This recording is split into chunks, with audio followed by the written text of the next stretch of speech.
नमस्कार दोस्तों, इतिहास विमर्श में मैं आज आपको ले चल रहा हूँ शिवपुरी के पास जो सुभाषपुरा है, उस सुभाषपुरा के नज़दीक बसे एक प्रत्यारकालीन मंदिर पर। यह मंदिर लगभग 9वीं-10वीं शताब्दी का है। इस क्षेत्र में जो शैवाचार्य परंपरा थी, उस शैवाचार्य परंपरा का ये मंदिर है। तो मैं अब आपको ले चलता हूँ, इस मंदिर को देखते हैं और इसकी खूबसूरती को निहारते हैं। आइए चलते हैं। देखिए संभल के, अब वो देखिए मंदिर आपको ये दिखाई दे रहा है।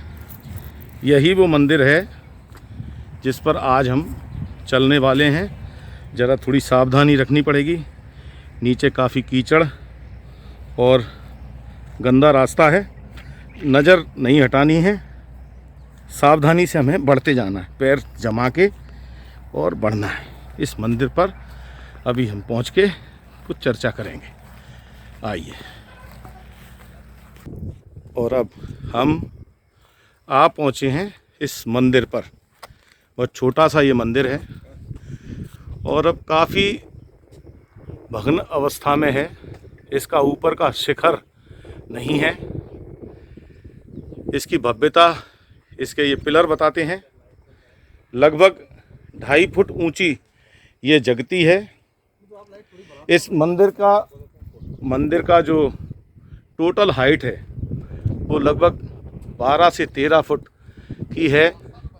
और इसमें आपको ये देखना है कि किस तरीके से कारीगरी की गई होगी।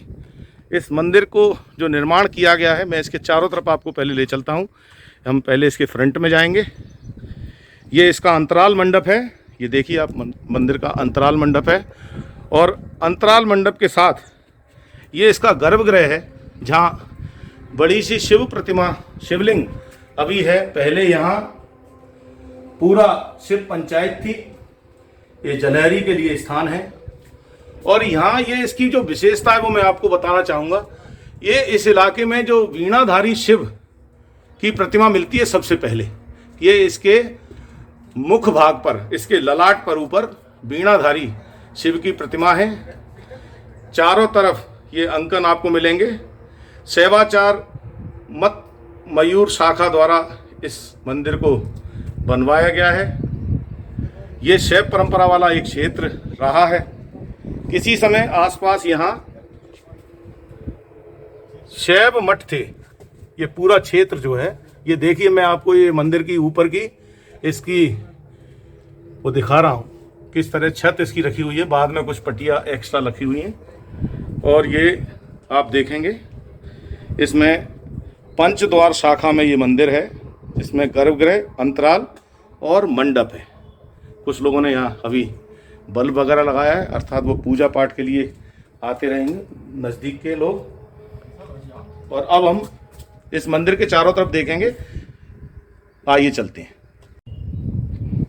अब इसके हम चारों तरफ देखते हैं किस तरह का इसकी भव्यता है। अब जर्जर अवस्था में पहुंच चुका है। हम जब ग्वालियर से शिवपुरी आते हैं तो रास्ते में हमें ये मंदिर दिखाई देता है। आप देखिए कितना कलात्मक है, कितना सुंदर है। आज यहाँ का मौसम भी बहुत अच्छा है। ये देखिए, इसकी भद्रिकाओं पर तरह तरह के देवी देवताओं के अंकन हैं, जिसमें विष्णु हैं, ब्रह्मा हैं, शिव परिवार के सदस्य हैं, गणेश हैं, कार्तिकेय हैं, गणेश जी की प्रतिमा। इसी प्रकार विभिन्न प्रकार के और देवी देवता यहाँ अंकित हैं। और ये एक और इस मंदिर की विशेषता मैं आपको बताना चाहूँगा। ये सूर्य की एक प्रतिमा है जो भद्रिका के पीछे बनी हुई है। इसमें सूर्य को जूते पहने हुए दिखाए गए हैं, बड़े बड़े बूट, जो कुषाण काल के बाद हम देखते हैं सूर्य और अन्य देवताओं को बूट पहन के, ओवरकोट पहने दिखाया गया है इस क्षेत्र में। उसी का एक ये पार्ट है जो इसकी भद्रिका में पीछे की साइड में दिखाई देता है। गुर्जर प्रत्यारकालीन यह मंदिर लगभग 9वीं-10वीं शताब्दी का है। ये सैंड स्टोन्स से बना हुआ है और प्रत्यार शैली में है।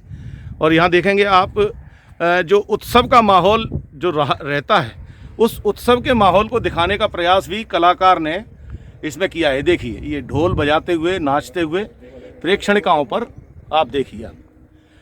अब ये भग्नावस्था में आ गए हैं, सैंड स्टोन है, तो कुछ इसके प्रभाव से भी, क्योंकि 9वीं 10वीं शताब्दी का ये मंदिर है।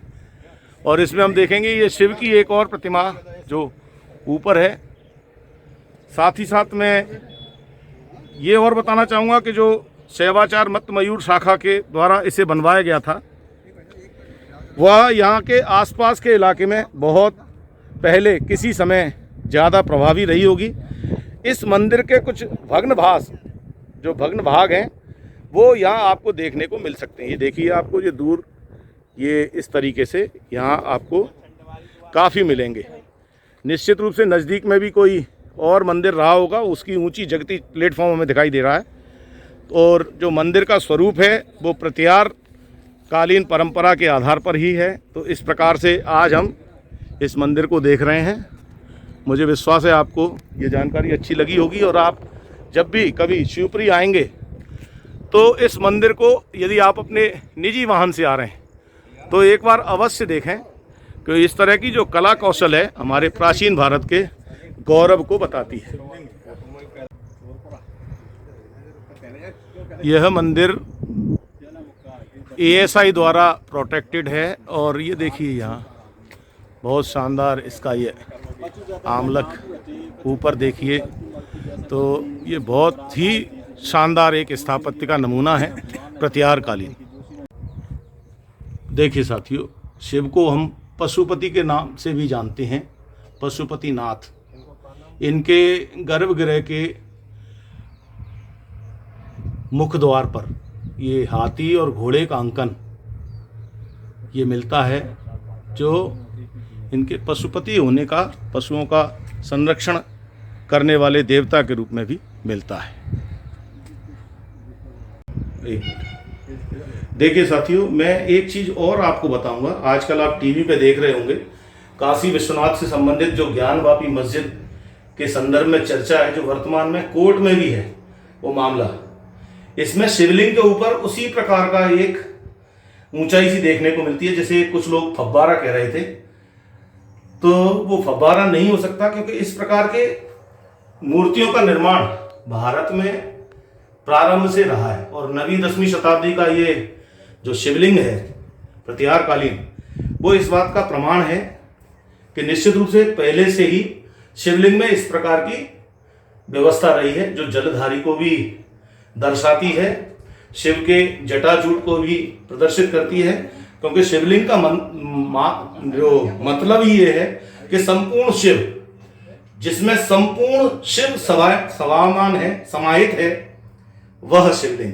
तो ऐसा ही ये शिवलिंग हमें यहाँ देखने को मिलता है। तो दोस्तों, आज हम जो शिवपुरी यात्रा पर आए हैं, तो आज रास्ते के कुछ ऐसे महत्वपूर्ण स्थानों को आपको बताने वाले हैं। अभी थोड़ी देर पहले हमने सुभाषपुरा, जिसको पहले चोरपुरा कहा करते थे, उसके बारे में जाना, वहाँ का जो प्रतिहार कालीन मंदिर है उसके बारे में जाना।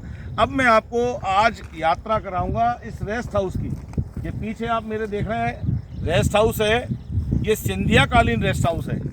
और जब रियासतें हुआ करती थी उस समय सिंधिया नरेश ने इसकी स्थापना कराई। उसके पीछे उद्देश्य, यहाँ जो अंग्रेज अधिकारी आया करते थे, उन अंग्रेज अधिकारियों के शिकारगाह के लिए इस रेस्ट हाउस का उपयोग किया जाता। यहाँ बगल में ही अमर नदी है।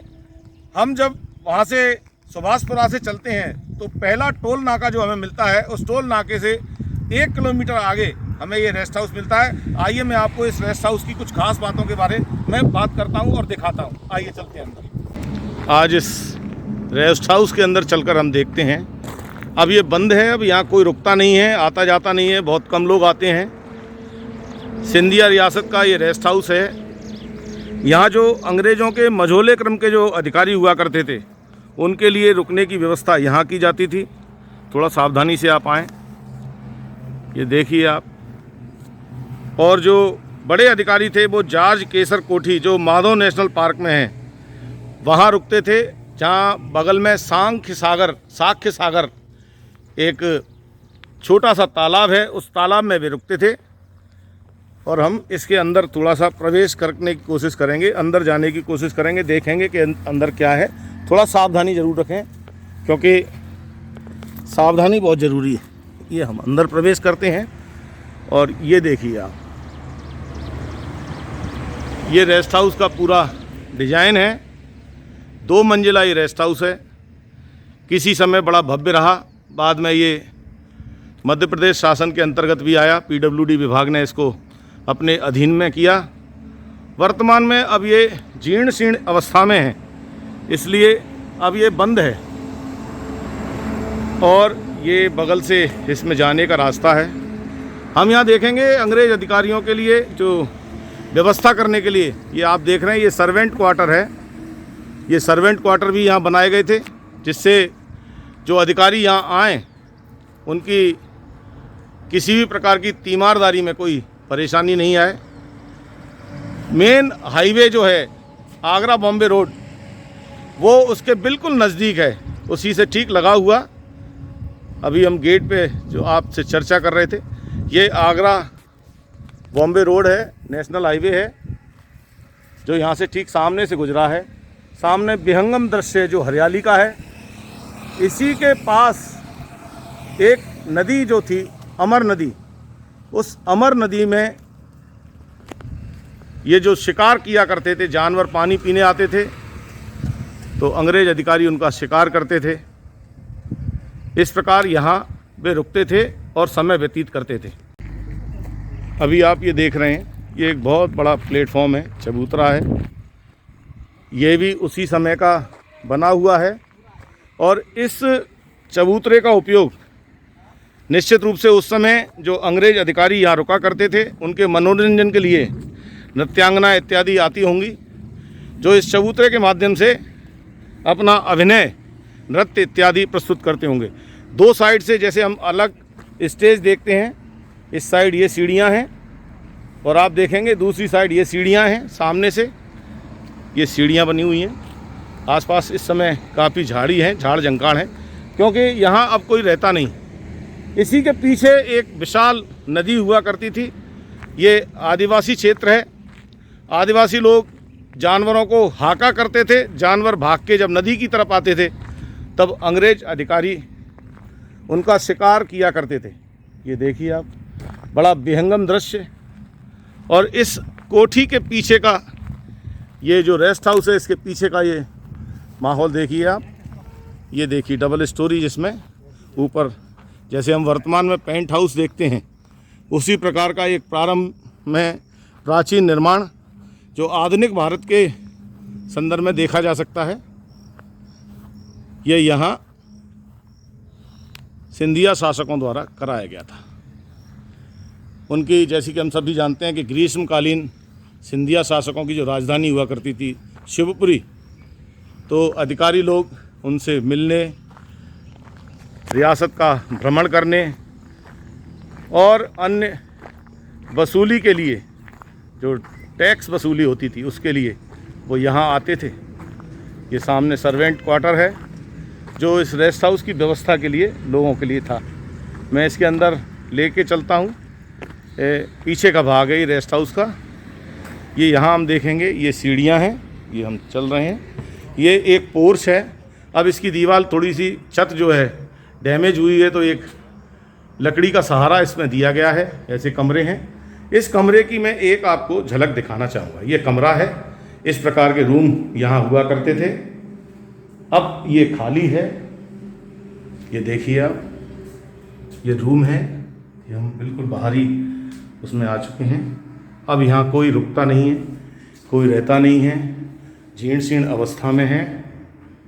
और ये देखिए, लेकिन इसको बाद में भव्य बनाने की कोशिश की गई। टाइल्स वगैरह भी लगी हैं यहाँ। ये देखिए छत, पुराने जो स्थापत्य है, जो निर्माण होता था, उसी प्रकार का रोशनदान। ये इस प्रकार के कमरे हैं। कमरे के अंदर से कमरा, और ये हम देखेंगे दोनों से। तो ये उसी समय का एक रेस्ट हाउस। इसमें एक खासियत ये भी है कि यहाँ प्राचीन काल की, यानी जब सिंधिया शासन काल में बिजली की फिटिंग की व्यवस्था थी, अंडरग्राउंड बिजली इस रेस्ट हाउस में थी। अब आप सोचिए कितना एडवांस उस समय रहा होगा। उस समय बिजली की फिटिंग भी यहाँ मिलती है और सर्वेंट क्वार्टर भी यहाँ मिलते हैं, जो इसके आधुनिक होने का उस समय सिंधिया शासकों की नई सोच को बताते हैं, क्योंकि सिंधिया शासक हमेशा नवाचारों में विश्वास रखते थे और वह उन सारी सुख सुविधाओं को साथ में लाते थे जो आवश्यक हैं और अधिकारियों के लिए बहुत ज़रूरी भी। तो इस प्रकार ये एक पोर्च दलान है। इस दलान में ये 3-4 रूम हैं। तो ये हम आज इस गेस्ट हाउस को, इस रेस्ट हाउस को देखते हैं। मुझे विश्वास है आपको ये बहुत अच्छा लगा होगा। आप भी जब भी कभी शिवपुरी साइड में आएँ और अपने वाहन से आए हैं तो थोड़ी देर रुक के ऐसे ऐतिहासिक स्थलों को देखें जो हमने सुभाषपुरा में अभी मंदिर देखा, प्रत्यारकालीन, जो 9वीं-10वीं शताब्दी का है। और ये जो हम स्ट्रक्चर देख रहे हैं ये 18वीं-19वीं शताब्दी का स्थापत्य है। इसको हम देख सकते हैं। एक साथ 2 अलग अलग महत्व की चीज़ें हम आज यहाँ आपको बता रहे हैं इतिहास विमर्श में। मुझे विश्वास है आपको ज़रूर पसंद आएगी। आप अपने मित्रों के साथ इसको शेयर कर सकते हैं अपने इंस्टाग्राम पर, फेसबुक पेज पर, व्हाट्सएप ग्रुप में, ट्विटर पर, कहीं भी आप इसको शेयर करें, जिससे अपने जो स्थापत्य शैली है, जो अपना इतिहास है, उस इतिहास के बारे में ज़्यादा से ज़्यादा लोग जानें, क्योंकि इतिहास की जानकारी होना बहुत ज़रूरी है। महाभारत में एक युक्ति आती है कि इतिहास की यत्नपूर्वक रक्षा करनी चाहिए, क्योंकि धन के नष्ट होने से कुछ भी नष्ट नहीं होता, परंतु इतिहास के नष्ट होने पर विनाश निश्चित है। तो हमें अपनी ऐसी ऐतिहासिक धरोहरों को सहेजना है। आप इसको लाइक अवश्य करें, अपने कमेंट्स के माध्यम से बताएं आपको इतिहास विमर्श में ये जानकारी कैसी लगी। तो दोस्तों, मुझे विश्वास है आज इतिहास विमर्श में आपने जो 2 चीज़ें देखी, इतिहास के 2 महत्वपूर्ण अलग अलग काल के स्थापत्य कला को देखा। पहले सुभाषपुरा में जो प्रत्यारकालीन मंदिर है, शिव मंदिर, उसके बारे में हमने चर्चा की इस इतिहास विमर्श में। और अब हम इस रेस्ट हाउस के बारे में चर्चा कर रहे हैं जो सिंधिया कालीन है, जो आधुनिक भारत का एक स्थापत्य है। ये दोनों को जानकर आपको निश्चित रूप से तत्कालीन समय के स्थापत्य कला के बारे में जानकारी कुछ मैंने देने की कोशिश की है, आपको अच्छी लगी होगी। अभी तक यदि आप इतिहास विमर्श से नहीं जुड़े हैं तो आप इतिहास विमर्श से जुड़ें। इस चैनल को, यूट्यूब चैनल को, इतिहास विमर्श को आप सब्सक्राइब करें, साथ ही साथ बेल आइकन पर जाएं और ऑल के ऑप्शन पर जाएं, जिससे इस चैनल के माध्यम से समय समय पर मैं जो सूचनाएं लाता हूं आपके लिए, चाहे वो शिक्षा से संबंधित हों, NSS से संबंधित हों या इस प्रकार के भ्रमण और पर्यटन से संबंधित हों, उनकी जानकारी सबसे पहले आपको मिले। ये इसलिए भी महत्वपूर्ण हो जाता है कि न्यू एजुकेशन पॉलिसी के अंतर्गत अब शासन द्वारा सभी विद्यार्थियों के लिए प्रोजेक्ट कार्य अनिवार्य किया गया है। उस प्रोजेक्ट कार्य की दृष्टि से इस तरह के छोटे छोटे जो हमारे ऐतिहासिक प्लेस हैं, इन प्लेस को हम प्रमोट कर सकते हैं। और लोकल के लिए वोकल, जो हमारे प्रधानमंत्री जी का आह्वान भी था कि हम अपने स्थानीय ऐसे स्थलों को, ऐतिहासिक स्थलों को, धार्मिक स्थलों को प्रमोट करें, जिससे ज़्यादा से ज़्यादा लोग वहाँ जाएं, जिससे स्थानीय स्तर पर जो इकोनॉमी है वो काफ़ी मजबूत हो, लोगों के लिए रोजगार के संसाधन जुड़ें। तो मुझे विश्वास है आज आपको ये वीडियो पसंद आया होगा। आप अपने कमेंट्स के माध्यम से कमेंट बॉक्स में जाकर मुझे बताएं अवश्य कि आपको ये वीडियो कैसा लगा। आपने ये पूरा वीडियो देखा, आप इस वीडियो के अंत तक बने रहे, आपका बहुत बहुत धन्यवाद। जय हिंद।